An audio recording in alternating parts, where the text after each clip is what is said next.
Today, a top White House official defending President Biden's plan to tax the rich.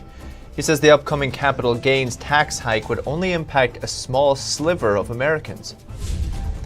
If you're looking for a job, look no further. One employer is paying cold, hard cash to job seekers just to take an interview. And corn futures surged to a 7-year high. Some say it's due to worsening weather conditions in the Midwest. Others say it's just the weakening US dollar. That and much more, coming up on NTD Business. Good evening and great to have you with us. A top White House economic advisor says President Biden's proposal to raise the capital gains tax would only affect 0.3% of US taxpayers, about 500,000 households. The plan would double the capital gains tax on taxpayers with more than $1 million a year in income. We need to do something about equalizing the taxation of work and wealth in this country. And that's why the reforms that the president will lay out are focused on this top sliver of people. Dee says the revenue would be directly invested in kids, families, and making the U.S. more competitive. The Tax Foundation says Biden's proposal would make the capital gains tax the highest rate in modern times. For some Americans living in New York and California, the total rate could be more than 50% when adding state taxes. A reporter asked Deese whether raising the capital gains tax would discourage investment. He says there's no historical evidence to suggest it would. And Apple says it's going to build the first East Coast campus in North Carolina. It's also planning to create thousands of new jobs in the U.S. by increasing its manufacturing investment to $430 billion. That's $80 billion more than its original investment. The company says the money will be used to build new facilities and create 20,000 new jobs over the next 5 years. Apple also plans to support new technology like 5G and artificial intelligence.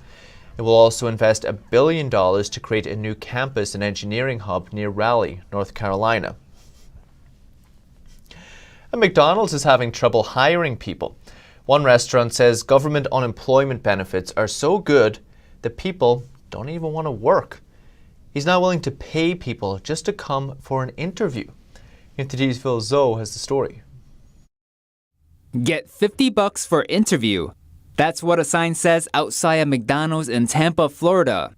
The owner of that location, who owns 60 McDonald's restaurants, says it's the toughest time to hire workers now.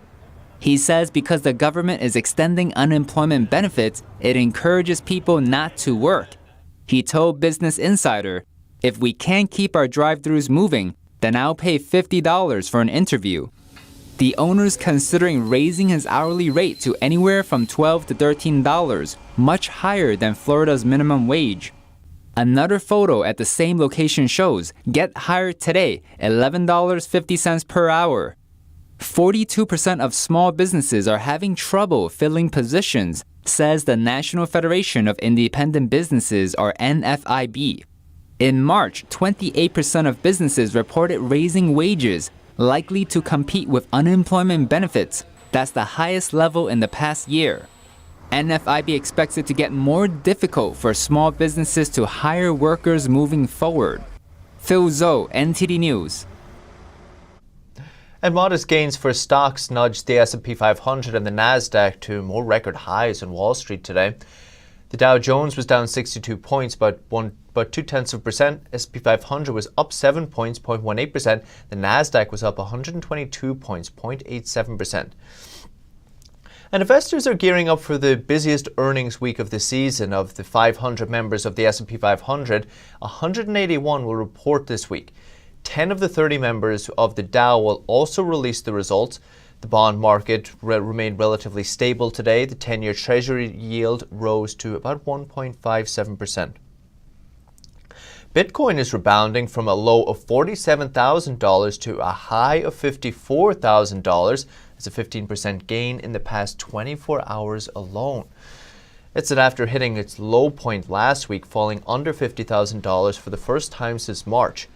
America's biggest bank, JPMorgan Chase, is planning to offer a managed Bitcoin fund to select clients, likely later this summer, according to CoinDesk at least. But Bitcoin is still down around 17% from its record high of $65,000 earlier this month. And another crypto exchange in Turkey has collapsed. This one's called Vebitcoin. The company says it stopped all activities because of financial strains. The state news agency says Turkish authorities blocked the company's bank accounts and started an investigation. A local prosecutor said 4 people were detained. Vebitcoin is the second Turkish platform in a week to face troubles after authorities began cracking down on Thodex. Its CEO reportedly fled the country with $2 billion of investor money. Last week, Turkey's central bank banned the use of crypto assets for payments. And big banks in Shanghai are promoting China's digital currency ahead of a May 5th shopping festival. It's seen as the government-approved alternative to Alipay and Wechat Pay that currently dominate the domestic market there. NTD's Patrick Hayden takes a look. China's big state banks in Shanghai are quietly promoting the digital yuan ahead of a May 5th shopping festival. The digital currency is a political mandate to provide consumers with payment alternatives to Alipay and Wechat Pay. China's commercial hub, Shanghai, will pilot the currency, and state banks are persuading merchants and retail clients to download digital wallets to enable digital yuan payments. China is further ahead than other major economies in introducing a digital currency. Beijing regulators recently reined in Alipay's owner, Jack Ma. They blocked a $37 billion IPO by Ma's company Ant Group last year and recently gave Alibaba a $2.8 billion antitrust penalty. The public line is to promote the digital currency as a backup method to existing payment channels. But in private, state banks are bluntly illustrating Beijing's intention to undercut Alipay and Wechat Pay's dominance. Patrick Hayden, NTD News. The RV industry is still booming. It looks like old pandemic habits die hard. People have been snapping up RVs since social distancing guidelines were introduced a year ago. Wholesale RV shipments in North America hit a record 148,000 units for the first quarter. That's nearly 10% above the previous quarterly record set in 2018. An industry group survey also found that over 54,000 RVs shipped in March. That's more than any previous month in the industry's history. Other outdoor-focused industries are also booming during the pandemic, including swimming pools and boats. And corn futures rising to a 7-year high due to concerns of tightening supply. Weather conditions in the upper Midwest have led to worries over the health of planting season, along with some other commodities. This morning, corn futures rose to $6.50 a bushel. That's up over $1 since March. Jeffrey said in an earlier note to clients that the worsening drought in North and South Dakota put the 2021 planting season at risk. CNBC reported the news. The corn price jump comes along with the jump in other commodities as well. Wheat futures, lumber futures also both surging, causing some to fear consumer prices could follow. Copper also rose to its highest level in nearly 10 years. It's been rising for 3 weeks. One analyst says it's driven by the global economic recovery, more infrastructure, green spending. But many on this show have, since last year, warned that massive money printing by the government and central bank would lead to a weaker dollar and higher prices like we're seeing. And so how is the economic recovery really? Some say we're booming, but others argue that stimulus is just plastering over the cracks. Ask Lance Roberts, the chief strategist at Real Investment Advice. You have to remember the way we measure economic growth is we look at where we are today versus where we were last year. And so, yes, on that comparison, this time last year, we had shut down the economy. So if we're doing any activity right now, it's way better than it was in March and April and May of last year. So we have these very big economic numbers, but there's a big difference between an economic recovery and an economic expansion. And right now, what we're doing is we're seeing the economic recovery part. So we're getting back to where we were prior to the pandemic. That was basically 2% economic growth. So after this year, we'll have some very good economic numbers this year. But after this year, we're going to quickly fall back to about that 2% economic growth rate, which, by the way, is exactly what interest rates are telling you. There's about a 90% correlation between interest rates and economic growth throughout history.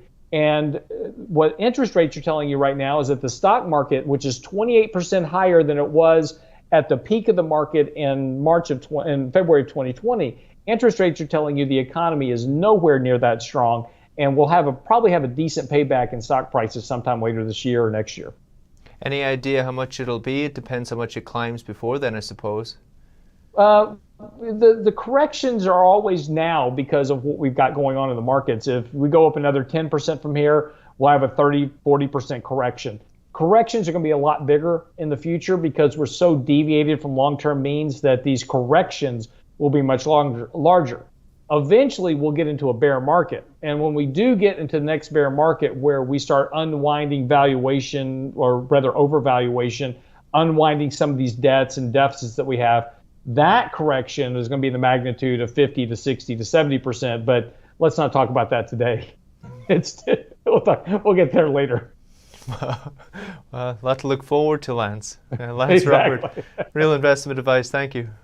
Thank you, appreciate it. And Panera Bread has managed to survive the pandemic. When it first hit, the restaurant chain lost half its sales within a week. NTD's Evelyn Lee found out what it did to become profitable again. When the pandemic struck, half of Panera Bread's sales evaporated within a week. Panera CEO Niren Chaudhary says it was a frightening but invigorating time with no playbook to follow. When the pandemic was at its peak last year, we had to furlough lots of people. Chaudhary had to quickly figure out how to pivot the company model. He struck deals with CVS and Walmart. They agreed to temporarily hire the 35,000 employees Panera was forced to furlough. And within days, Panera set up curbside service at half its locations. It started selling grocery staples like eggs and flour. This isn't the only change Panera's making to its business model. That's because customer interactions have significantly changed, and Panera is now changing with them. We will redesign it for greater off-premise convenience. So I can imagine and envision that you will have separate rapid pickup access points for third-party aggregators or for customers. The company is adding drive-through lanes, partnering with delivery companies, and adding new services like catering virtual company events for employees working from home. Now, a year later, Chaudhary says Panera is profitable again. With the business coming back, we've been able to re-employ all of them. So all the people are back. He says they're even looking to hire more employees as they get ready for the summer. Evelyn Lee, NTD News. We reported last week that startups have been receiving records amount of money in records amount of time. So we decided to investigate the creative new companies that are receiving all the cash. NTD's Colin Fredrickson has the story. NTD spoke with funding portal NetCapital about exciting startups it's working with. One notable startup is EnergyX, which has a better way of extracting lithium. They claim their new innovative way takes a few days, while the old ways take 18 months. In a way that allows them to provide to all these different electronic vehicle companies, the foremost, obviously being Elon Musk's Tesla. The founder is actually compared to Elon Musk by the BBC. And there's Genesis AI, which allows you to buy and sell AI technologies at scale. It wants to be the Amazon for AI services. The CEO says they want to lay a foundation for the creation of artificial general intelligence and smash the current oligopolistic system of a few large companies basically owning all the AI. Another firm, C-Reveal Therapeutics, is trying to kill cancer. They have this proprietary technology that helps the body's natural immune system identify and kill cancer cells. This is a space that directly impacts a lot of people and people care a lot about.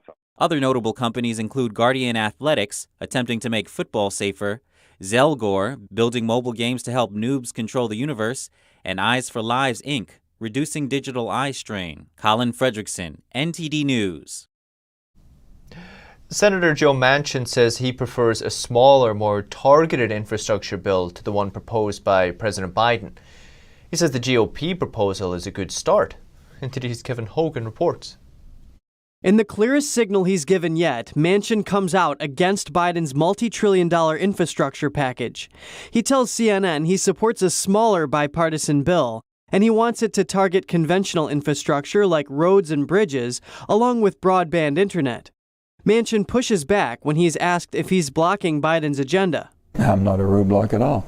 The best politics is good government. I can't believe that people believe that if you just do it my way, and that'll give us the momentum to get through the next election. Many Democrats want to use the budget reconciliation process for Biden's infrastructure plan. That allows them to bypass the filibuster and pass the bill on a party line vote. Manchin says that would be destructive. We won't give this system a chance to work. I'm not going to be part of blowing up this Senate of ours, or basically this democracy of ours, or the republic that we have. Manchin says he's glad Republicans came out with a proposal. He says it has bipartisan support. Manchin holds great power in the closely divided Senate. He can single-handedly block Democrat bills by joining Republicans and maintaining the filibuster. With Manchin opposing Biden's infrastructure plan, it can't get off the ground. Still to come. Americans could soon be able to visit Europe again, more than a year after the European Union restricted travel. But there is a condition. That and more after a short break.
When you look at TV networks in America, a soundbite and fight-it-out culture prevails on news and commentary programs. As a Canadian, I'm fascinated with America, and I wanted to offer American thought leaders an opportunity to share their thoughts in a deep dive format, where we can explore their ideas together.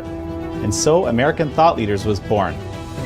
The world's most brilliant thinkers believed that open discourse was the key to greatness. However, all around the world, we see that discourse is being stifled, and political agendas have subverted media. The Epoch Times launched its Global Thought Leaders program to bring back this great tradition of free thought. As the host of American Thought Leaders, every week I interview some of the most intriguing minds on the most pressing issues of our time. Be sure to check out our new episodes every week.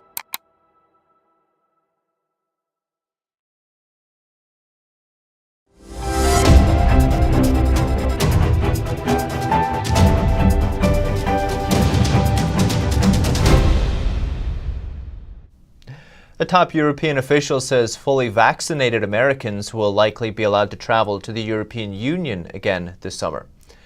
The European Commission president told the New York Times it's because Americans use the same vaccines that are approved in Europe. The EU had restricted non-essential travel from the United States over a year ago to curb the spread of the CCP virus. But individual EU member countries will still have the final say on whether American tourists can cross their borders. It's not clear when the ban will be lifted or what kind of proof of vaccination US travelers will have to show in order to get in. And overjoyed Italians finally get to have their cappuccino sitting down in Rome as virus restrictions finally loosen there. Kira Lee reports. Lorenzo Campagna travelled from his small village outside Rome on Monday for breakfast. Restrictions on many businesses, including restaurants, bars and cinemas, relaxed in many Italian regions from Monday, as the government slowly rolls back curbs in low-infection areas. Finally, people are tired, they want to go out. In my small village, the piazzas are always empty, but now, since yesterday evening, they are full once again.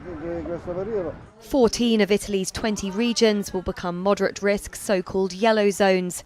It's after weeks of being designated as higher risk, orange and red zones. Restaurants and bars in these areas will be able to resume table service in outdoor areas, while cinemas, theatres and concert halls will also be able to reopen from Monday in the yellow zones, albeit with strict curbs on attendance.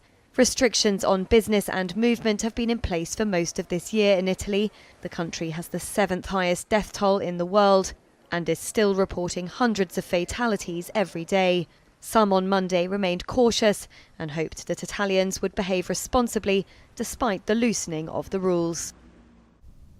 A new UK report says older workers are seeing the biggest fall in jobs since the 1980s. It says government programmes shouldn't benefit the young at the expense of the old. NTD's Patrick Hayden takes a look. Older workers are experiencing the biggest unemployment hit since the 1980s due to the pandemic. That's according to a new report by the Resolution Foundation. The report says workers aged 50 to 64 saw a more than 38% drop in jobs for the period December 2020 to February 2021, compared to the same period a year earlier. That's more than double the impact on younger workers. Older workers are more likely to find themselves out of work for longer than other age groups, and they're likely to have more financial commitments. The report says over the past 2 decades, workers over the age of 50 earn almost 10% less in a new job after being unemployed. That's more than double the 30 to 49-year-olds. The Resolution Foundation says the government programme should not benefit the young at the expense of the old. It says the recent Restart support scheme for the long-term unemployed is doing just that. The foundation suggests a tax credit scheme for the elderly returning to work, as generally they take the biggest hit being off work. It cites the New Deal 50 plan from the 2000s as a previous scheme that did this. Patrick Hayden, NTD News London. That's the latest business updates for today. You can still catch NTD Evening News with Stephanie Cox. That's at 6:30 p.m. Eastern. For NTD Business, that's all for today. Thank you for watching. We'll see you tomorrow.